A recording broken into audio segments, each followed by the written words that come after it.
자, 진도를 계속 이어서 나갑니다. 자, 계속 통신비밀보호법 판례가 나옵니다.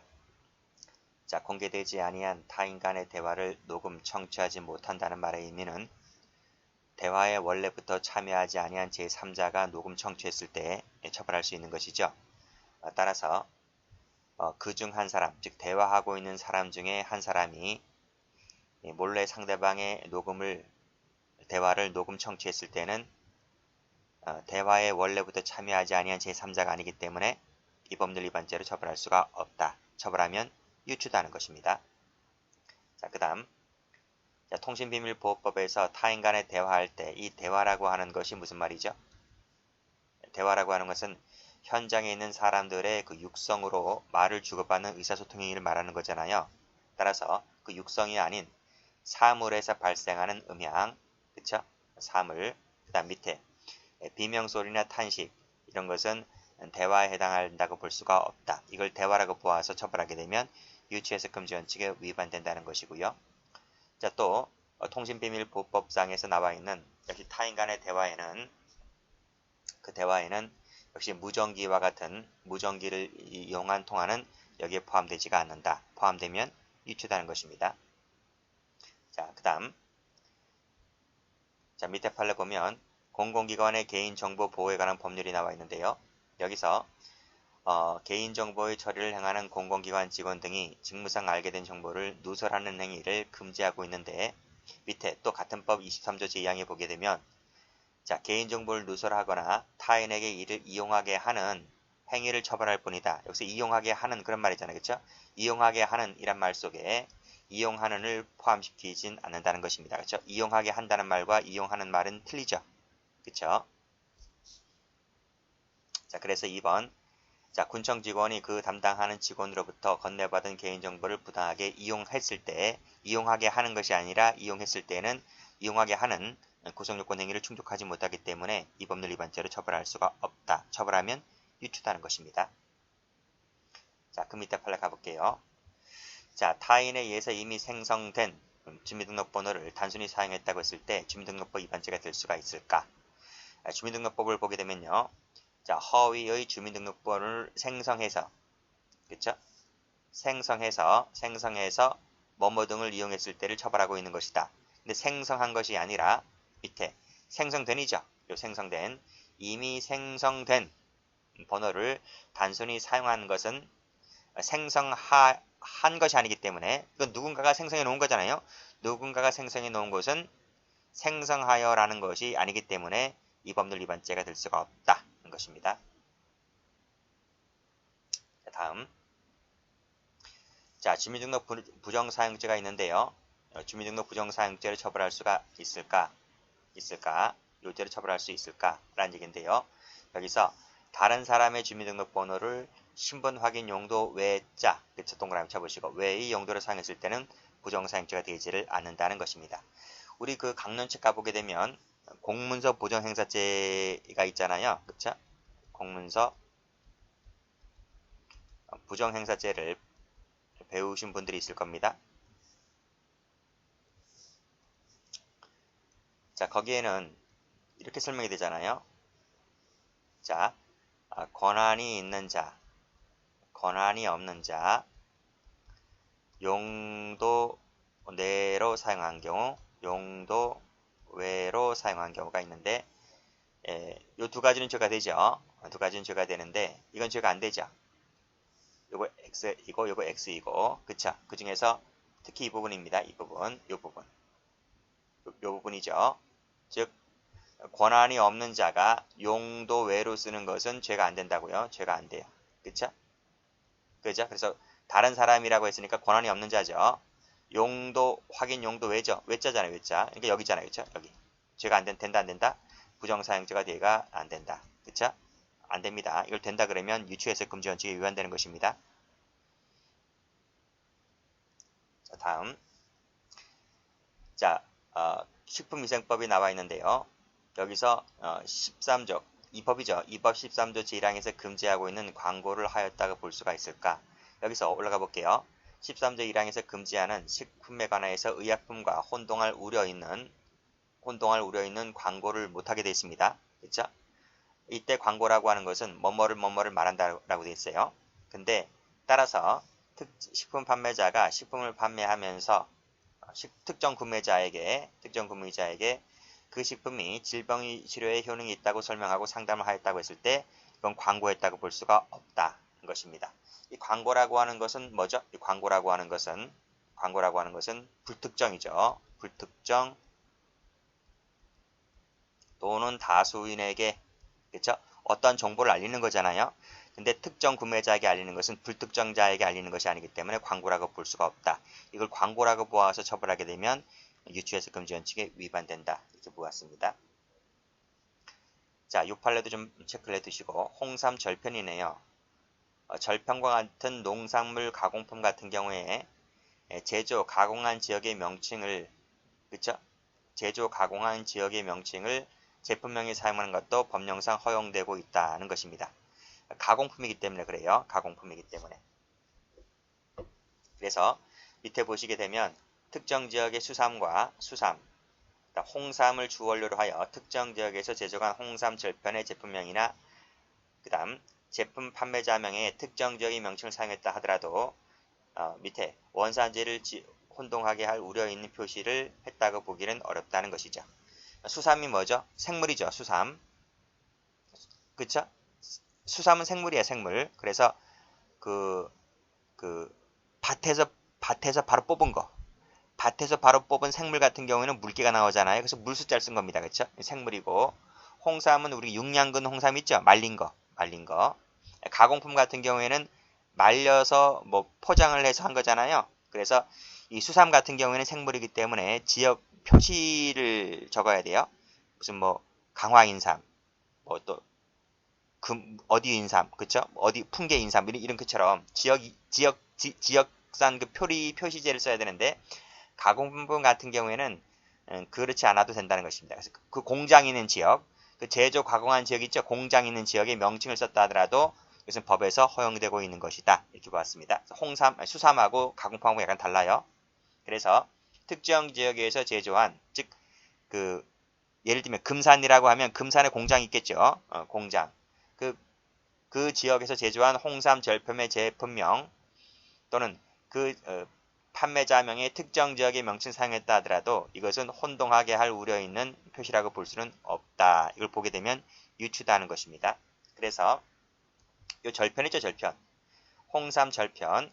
요 절편 빨간색으로 요 절편이 즉 가공품이잖아요. 가공품의 제품명이나 제조자명의 특정 지역의 명칭을 사용했다 하더라도 이것은 혼동하게 할 우려가 있다고 볼 수는 없다. 처벌할 수 있다 없다? 없다는 것입니다. 가공품이기 때문에 그래요. 생물 같은 경우는 당연히 지역, 지역,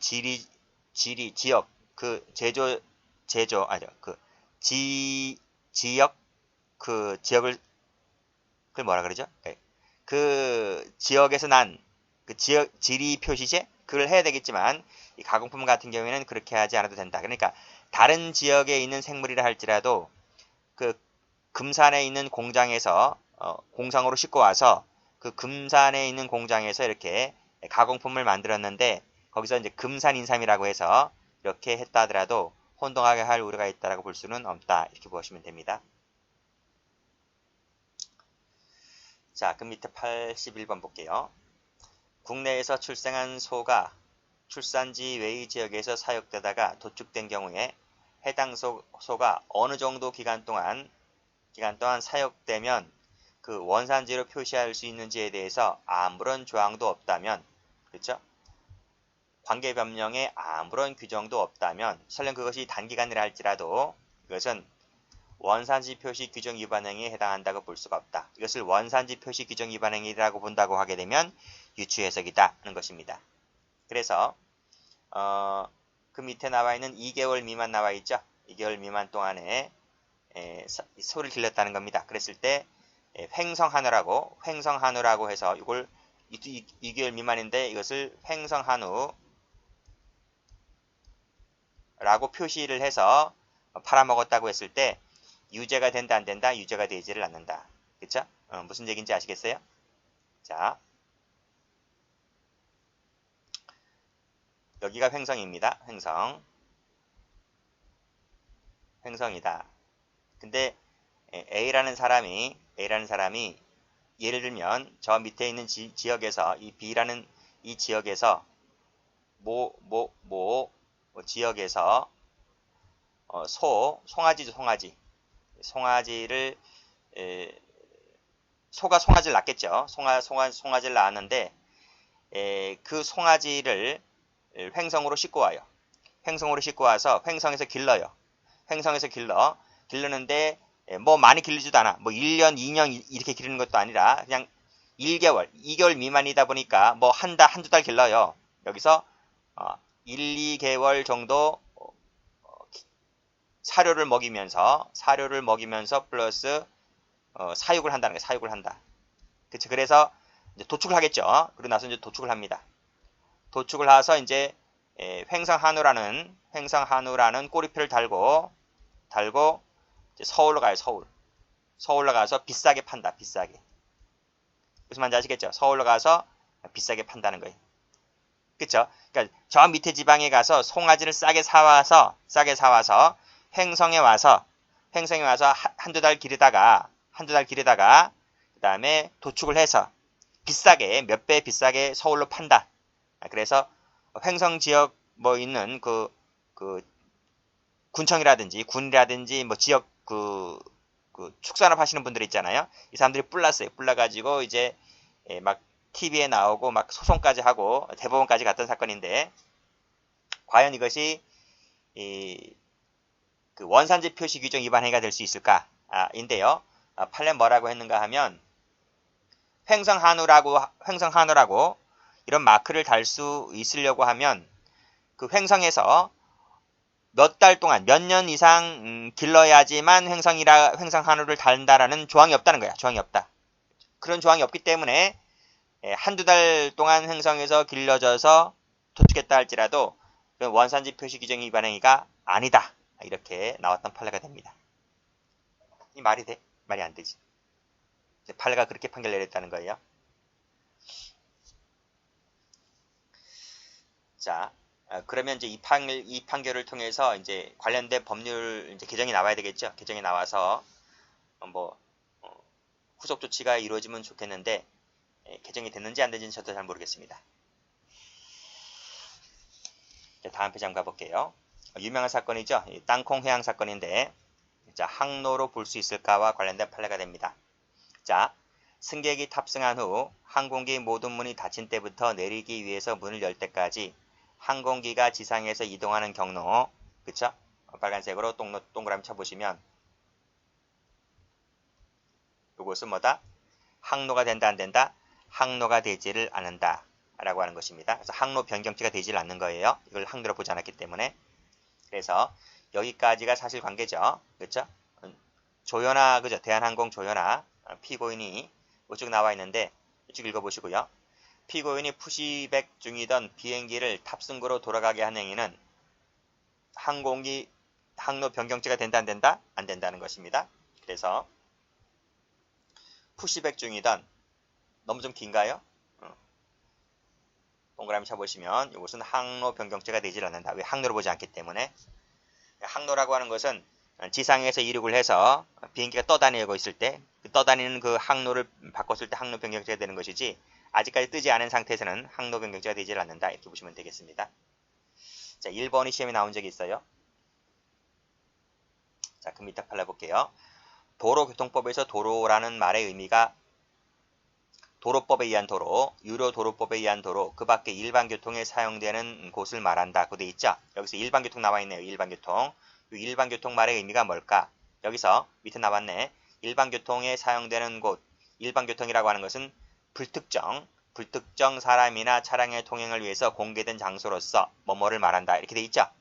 불특정이라 했습니다. 불특정. 그게 일반도로라는 거, 일반교통이라는 거예요. 따라서 불특정이 아니라 특정인들만이 사용하는 곳. 빨간색으로 특정인들만이 사용하는 곳, 특정한 용건이 있는 자들만이 사용하는 곳은 불특정의 사람이 사용하는 것이 아니기 때문에 이건 도로라고 볼 수가 없다는 것입니다. 그 사례가 밑에 나와 있어요. 밑에. 자, 역시 마찬가지로 도로교통법에 가면 무면허 운전죄 처벌 조항이 있죠. 그 여기서 또 도로교통법에 보게 되면 이 도로라고 하는 것은 도로법에 따른 도로, 유로도로법에 따른 도로 뭐 쭉 나와 있죠. 여기서 똑같습니다. 근데 도로가 아닌 곳에서 그렇죠? 도로가 아닌 곳에서 운전면허 없이 운전한 것은 무면허 운전죄가 되지 않는 거죠. 그러니까 무면허 운전이 되려면 도로법에서 정한 도로에서 달렸을 때 이게 무면허 운전죄가 되는 것입니다. 그러니까 도로가 아닌 곳에서 달리는 것은 무면허 운전죄가 되지 않는 거죠. 따라서 밑에 보시게 되면 특정인이나 그와 관련된 용건이 있는 사람만이 사용할 수가 있고 자체적으로 관리되는 곳이라면 무면허 운전죄가 된다 안 된다? 무면허 운전죄가 되지 않는다는 것입니다. 그래서 여기 특정인 여기까지 해볼까요? 여기까지 이렇게 그렇죠? 특정인이나 그와 관련된 사람이 있는 곳만이 사용할 수 있고 자체적으로 관리되고 있는 곳이라면 그것은 도로법에서 정한 도로가 아니기 때문에 여기서 운전했다 하더라도 무면허 운전죄가 되지를 않는다. 그 예가 밑에 나와 있습니다. 아파트 단지 안에 있는 지하 주차장 동그라미 치시고 그렇죠? 그 아파트 주민만이 사용할 수 있는 공간이죠. 주민만이 사용할 수 있고 그 아파트 단지 내에 그 아저씨들로부터 관리가 되고 있는 곳이잖아요. 그렇기 때문에 이것은 일반인 불특정의 사람이 사용되고 있는 공간이 아니기 때문에 여기서 면허 없이 운전했다 할지라도 무면허 운전죄가 되지를 않는다. 이걸 무면허 운전죄 처벌하게 되면 그야말로 유치해석 금지 원칙에 위반된다. 그러니까 이것을 처벌하고 있으려고 하면 이런 법조문까지 처벌하는 조항이 만들어졌어야 되는 거죠. 자, 그 다음 85번을 가보시게 되면 무면허 운전죄가 있죠. 무면허라고 하는 것은 면허가 없는 걸 말하잖아요. 그렇죠? 면허가 없는 것이 무면허 운전인데 근데 연습 운전면허라고 하는 것은 면허증이 있긴 있잖아요. 단지 그것이 연습 운전면허라 그렇지. 그래서 면허가 아예 없다는 것과 연습 면허가 있다는 것은 다른 거죠. 그래서 이 무면허 운전죄로 처벌할 수가 있다 없다? 없다. 처벌하면 유치해석 금지 원칙에 위반된다. 이렇게 보시면 되겠습니다. 다음 자, 역시 마찬가지로 도로교통법에 가보게 되면요. 연습 운전 면허를 받지 아니한 경우와 효력이 정지된 경우는 다르잖아요. 그렇죠? 무면허 운전과 정지된 것은 다르잖아요. 따라서 면허를 받지 않다는 것은 무면허잖아요. 이 무면허 속에 연습 면허 효력이 정지된 것을 포함시킬 수가 있어요. 정지가 됐다는 것은 면허가 있긴 있는 거잖아요. 근데 어느 기간 동안부터 어느 기간까지는 사용할 수 없다는 거죠. 정지가 되어 있는 것이기 때문에 무면허와 정지가 된 것은 원면이 다른 말입니다. 그렇죠? 다른 말이기 때문에 무면허 운전죄로 처벌할 수가 있다 없다? 없다는 것입니다. 그래서 요 밑에도 마찬가지죠. 요 밑에 면허를 받지 아니하고 그 말 속에는 그 위에 효력이 정지되었다는 것을 포함시킬 수가 있다 없다? 없다. 근데 면허가 정지되었음에도 불구하고 운전했다라고 했을 때 무면허 운전죄 처벌할 수가 있다 없다? 없다. 처벌하면 유치해석 금지 원칙에 위반된다. 그런 얘기입니다. 처벌하려면요. 도로교통법 속에 도로교통법에 무면허 운전죄와 효력이 정지된 것을 다 같이 만들어놔야 되겠죠. 만들지 않았음에도 불구하고 정지된 경우에 운전하게 됐을 때 처벌하는 조항이 없다는 것입니다. 자, 그 다음 역시 도로교통법에 가보게 되면요. 자, 위 처벌 조항에서 말하는 경찰 공무원의 측정에 응하지 아니한 경우, 그렇죠? 아니한 경우를 처벌하는 조항이 있는데 그게 바로 뭡니까? 음주 측정 불응죄죠. 불응죄로 처벌할 수 있을까와 관련된 것인데 운전자가 경찰 공무원의 1차 측정에만 불응하였을 뿐, 1차에만 불응하였을 뿐, 곧이어 이어진 제2차 측정에는 응했다는 것입니다. 2차 측정에는 응했다. 그래서 그 측정 거부가 이렇게 일시적인 경우에 불과하다고 했을 때에는 음주 측정 불응죄가 된다 안 된다? 안 된다는 것이죠. 그렇죠? 그렇게 봐두시고 자, 그 밑에 판례 담배 사업법에 가보면 소매인 지정을 받지 아니한 자가 담배를 팔았을 때 처벌하는 조항이거든요. 근데 밑에 보시게 되면 이것은 뭐냐면 처음부터 소매인 지정을 받지 않거나 또는 받았는데 이후에 취소가 되어서 자격을 상실한 자만을 말하는 것이다. 이렇게 해석이 되는 거죠. 따라서 영업정지 처분을 받았는데 아직 적법하게 소매인 지정이 취소되지 아니한 자는 여기에 해당한다고 볼 수가 없다. 그렇죠? 즉 소매인 지정을 받지 아니한 자 속에는 영업정지 처분을 받은 자가 포함된다 안 된다? 그렇죠? 받았지만은 소매인 지정이 취소되지 아니한 자는 처음부터 소매인 지정을 받지 아니한 자가 아니기 때문에 이 법률 위반죄를 처벌할 수가 없다. 이렇게 보았습니다. 그래서 정업정지 처분을 받았는데 아직 적법하게 지정을 취소되지 아니한 자가 담배를 팔았다고 했을 때 담배사업법 위반죄 처벌할 수가 있다 없다? 없다. 이런 얘기죠. 자, 그 다음.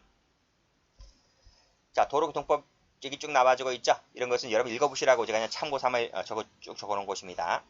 그랬을 때 여기 국제운전면허증 얘기 나와 있네요. 국제운전면허증 얘기 나와 있고 이때 이 국제운전면허증을 발급받은 사람이 지방경찰청장으로부터 면허를 받지 않더라도 국내에 입국한 날로부터 1년 동안에는 그 국제운전면허증으로 운전할 수 있다는 것입니다. 그렇죠? 그러니까 외국에서 영국이나 미국에서 우리나라에 들어온 뭐 유학생들 있잖아요. 그렇죠? 외국인들이 있을 텐데 그 사람들이 그 나라의 운전면허증을 갖고 있을 건 아니겠습니까? 그러면 서울지방경찰청이라든지 뭐 경기지방경찰청장으로부터 운전면허증을 받지 않다 하더라도 국내 입국한 날로부터 1년 동안에는 그 나라 운전면허증 갖고 운전할 수 있는 것이죠. 이때 운전이라고 하는 것은 입국한 날이라고 하는 것은 적법한 입국심사 절차를 받은 날 거쳐 입국한 날을 말한다. 즉 1년 동안이라고 하는 것은 적법하게 입국심사를 마친 날로부터 1년 동안을 말하는 것이다. 것입니다. 이 적법 속에 불법을 포함시킬 수 없는 것이죠. 그렇죠? 이 국제운전면허증 속에는 불법하게 입국한 자는 포함시키지 않는다. 이렇게 보았습니다. 여기까지 포함시켜버리게 되면 유치 해석금지 원칙에 위반된다. 이렇게 보시면 되겠네요. 자, 다음. 자, 도로교통법 운전에는 밑에 고의 운전행위만을 말한다 그랬습니다. 고의 운전행위가 아니라 옆에 그 사람의 의지나 관여 없이 자동차가 운전했을 때는 이에 해당하지를 않는다. 즉 과실 같은 경우에는 과실이라든지 아니면 전혀 그런 의지가 개입되지 않았을 때는 고의 운전행위에 포함되지 않는다는 것입니다. 무슨 얘기냐?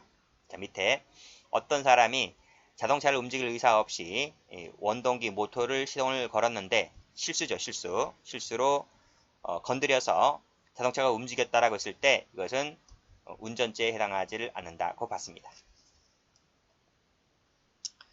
그 음주운전 있잖아요. 음주운전. 이 운전이 이제 음주운전을 말하는 거예요. 음주운전죄를 말하는 것인데 음주를 했음에도 불구하고 고의로 음주운전하면 음주운전 처벌되잖아요. 그렇죠? 근데 의지나 관여 없이 운전했을 때는 여기에 포함되지가 않는다. 그러니까 이 사람이 음주를 했어요. 어떤 사람이 음주를 했어요. 근데 당시 추웠어요. 겨울이었어요. 추운 겨울날이었어요. 그래서 음주를 했고, 그러니까 음주를 했으니까 약간 졸음이 올 수도 있잖아요. 그러니까 추워서 히터를 틀었어. 히터를 틀었다. 히터를 틀려면 시동을 걸어야 되잖아요. 시동을 걸고 이제 히터를 틀어야 되잖아요. 그러니까 술도 먹었겠다. 그래서 잠이 들은 거야. 잠이 들었는데 잠결에 밑에 뭘 건드렸어요. 뭘 건드리다 보니까 차가 움직였다고요. 차가 움직여서 앞에 있는 차나 뒤에 있는 차나 이렇게 충돌했다는 것이죠. 그쵸? 그랬을 때 이게 음주운전죄가 될 수 있을 것이냐? 라고 하는 것인데 이것은 고의범이 아니기 때문에 음주운전죄를 처벌할 수가 없다는 판례입니다. 그 다음 91번. 자, 밑에 음주 측정 역시 불응죄가 나오죠. 음주 측정 불응죄가 나오는 것인데요. 이것은 신체 이상, 빨간색 동그라미 쳐보시고 신체 이상에도 불구하고 밑에 호흡 측정기에 의한 음주 측정이 제대로 되지 않았다고 볼 수 있을 때는 음주 측정죄가 될 수가 없다는 것입니다. 그 사례가 밑에 나와 있습니다. 밑에. 그래서 음주 측정 불응죄라고 하는 것은 호흡 조사에 의한 측정만을 말한다. 그러니까 호흡 조사를 하지 않았을 때 음주 측정 불응죄가 될 수 있는 것이죠. 부르세요 하니까 호호 불어야 되잖아요. 근데 그렇게 불지 않았을 때 불응죄가 될 수 있는 것입니다. 근데 이 사건은 어떤 사건이었는가 하면 신체 이상 등의 사유로 인해서 호흡 조사에 의한 측정에 응할 수 없었어요. 이 사람이 알고 보니까 척추장애로 인해서 지체장애 3급 장애인입니다. 그러니까 숨을 허 이렇게 못 부는 거예요. 이 척추장애가 있기 때문에. 그래서 음주 측정에 불응했다고 해서 그래서 음주 측정 불응죄로 처벌할 수는 없다. 이렇게 봤습니다. 처벌하면 유추해석 금지 원칙에 위반된다. 이렇게 보시면 돼요. 그래서 위에 올라가 보시면 신체 등의 이상 사유로 인해서 그렇게 했다든지 그래서 이 사람이 측정을 거부했다. 불가능했다 하더라도 이것은 불응죄가 될 수가 없다는 판례입니다. 자, 다음. 자동차 관리법에 가보면 누구든지 번호판을 가리거나 알아보기 곤란하게 해서는 안 된다고 되어 있죠. 그렇죠? 그렇게 되면 그렇게 해서 도로를 운행하다 보면 자동차 관리법 위반죄로 처벌됩니다. 그런데 그 도로에서 그렇게 한 것이 아니라 사적인 장소에서 이렇게 회피할 의도 없이 행해졌을 때는 이 법률 대상이 아니다. 그래서 호텔에서 보면 호텔 주차장에 세워져 있는 그 차들 중에서 번호판을 가린 것들이 좀 보이죠. 그랬을 때 이 호텔 주차장에 주차된 그 차량의 번호판을 가렸다라고 했을 때, 식별하지 못하다고 했을 때 이것은 자동차 관리법 위반죄로 처벌할 수가 없다는 것입니다. 운행 중이 아니었기 때문에 그래요. 됐고, 자, 다음. 도로교통법을 가보면요. 자동차 운전자는 차를 운전해서 고속도로 등을 횡단하거나 유턴, 후진해서는 안 된다고 되어 있네요. 그렇죠? 이때 고속도로라고 하는 것은 고속도로나 자동차 전용 도로를 말합니다. 여기서는 유턴 안 돼요. 후진도 안 돼요. 후진하면 안 돼요. 그러니까 일반 도로에서는 후진이 되는데, 그렇죠? 뭐 횡단도 되긴 되는데 고속도로에서는 안 됩니다. 그래서 옆에 나와 있는 일반 도로에서 후진했을 때는 고속도로에서 후진한 것이 아니기 때문에 이 법률 위반죄로 처벌할 수가 없다. 즉 일반 도로에서 후진했다고 해서 이 법률 위반죄로 처벌할 수는 없는 것이다. 밑에 보시면 똑같습니다. 사실관계 읽어보시고요. 자, 다음. 자동차 관리법에 가보면 자동차를 도로에 계속해서 방치했을 때 처벌 조항이 있습니다. 이 방치라고 하는 것은 특별한 관리 행위 없이 차를 도로에 계속 주차해 두었을 때 방치했다고 볼 수 있는 것이잖아요. 그런데 자동차를 수리업체에 맡겼다는 것은 특별한 관리 행위 없이 계속 둔 것이 아니죠. 수리업체에 관리를 맡긴 거잖아요. 맡긴 것이기 때문에 방치라고 볼 수가 없다. 이걸 방치라고 보아서 자동차 관리법 위반죄로 처벌하게 되면 유추다는 것입니다. 또 밑에 자동차 관리법에 가보게 되면 자동차를 양수한 자 이렇게 되어 있는데 그 양수라고 하는 것은 소유권을 이전받았을 때를 말합니다. 양수라고 하는 것은 소유권을 이전받은 것을 양수했다 이렇게 정의가 되는데요. 소유권을 이전받은 자가 아닌 소유권 이전에 합의 없이 단순히 머무한 것에 불과하거나 자동차를 대신 처분할 수 있는 권한만 위임받았을 때는 이것은 소유권을 이전받았다는 뜻이 아니기 때문에 양수라고 볼 수가 없다. 이걸 양수라고 보아서 처벌하게 되면 유추다. 이렇게 보았습니다. 자, 그 밑에 역시 자동차 관리법에 가보게 되면요. 자동차 이력, 판매자 정보 등을 게재해야 된다라고 되어 있고 이를 허위로 제공했을 땐 처벌하는 조항이 있습니다. 그렇죠? 그래서 밑에 보시게 되면 허위로 제공한 자만을 처벌한다라고 되어 있습니다. 근데 그 허위 제공 속에는 단순 누락이 포함된다 안 된다? 단순 누락이 포함되지 않는다는 것이죠. 단순 누락을 했다고 해서 이 법률 위반죄 처벌할 수는 없는 것이다. 는 것입니다. 만약에 단순 누락을 처벌하게 되면 처벌 조항을 만들어 갖고 와야 되는 거죠. 없음에도 불구하고 이걸 허위라고 보아서 처벌하게 되면 유치해석 금지 원칙에 위반됐다. 이렇게 보시면 될 것 같습니다. 여기까지 합니다.